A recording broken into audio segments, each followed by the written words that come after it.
Chers amis co-créateurs, je questionnais hier Elior sur la dépendance aux écrans, qui semble de plus en plus difficile à contrer, même avec beaucoup de bonne volonté.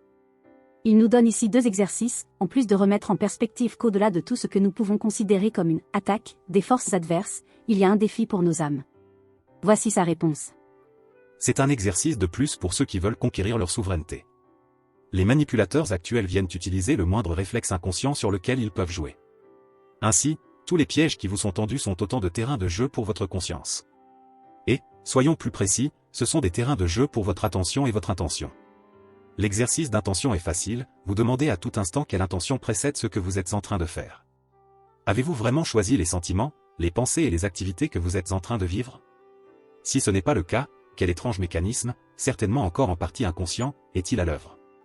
À quelle énergie de manipulation êtes-vous en train de prêter le flanc? L'exercice d'attention est plus difficile, choisir à tout instant de revenir au centre de vos perceptions, avant qu'elles ne vous emmènent dans des interprétations illusoires ou sans lien avec votre intention.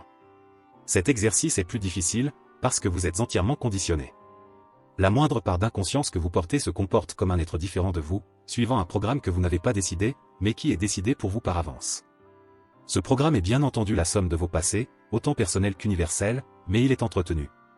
Il est même savamment et volontairement entretenu à vos dépens par l'intelligence de ceux qui souhaitent freiner votre réveil.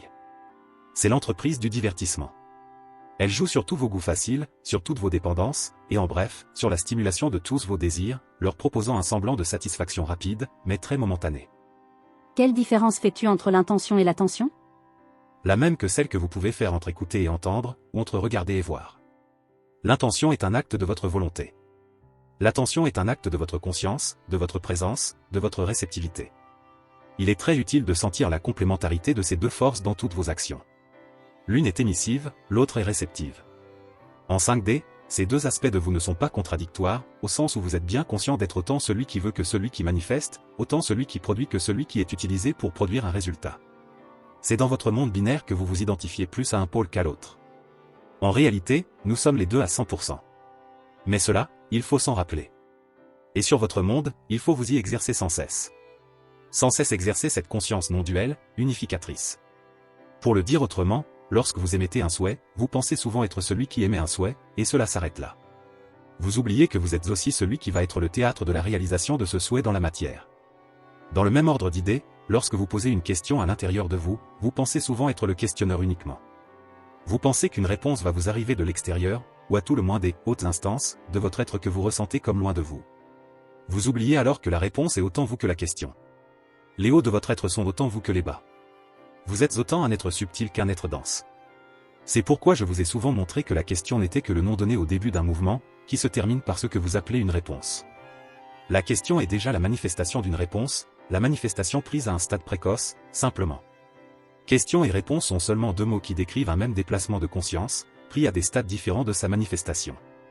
Le monde collectif dans lequel vous naviguez se comporte actuellement de telle manière que tous vos désirs inconscients sont tentés, continuellement stimulés. Vous laisser submerger par ces mirages fera de vous des êtres vides, courant d'illusion en illusion. Cela a toujours été le cas, mais à l'heure actuelle, tous les moyens de ces forces de tentation sont déployés activement et puissamment. Et je vous dis que cela est un bien. Parce que c'est une invitation ferme à reprendre le pouvoir de votre intention et de votre attention. Ce scénario qui vous est proposé est un entraînement intensif. Si vous êtes ici en ce moment, c'est bien pour travailler ces grandes forces. C'est une occasion en or qui se présente sur le parcours de votre âme. Vous avez choisi tout ceci, non pas par plaisir de souffrir, mais pour vous donner une chance de manifester l'être souverain que vous êtes.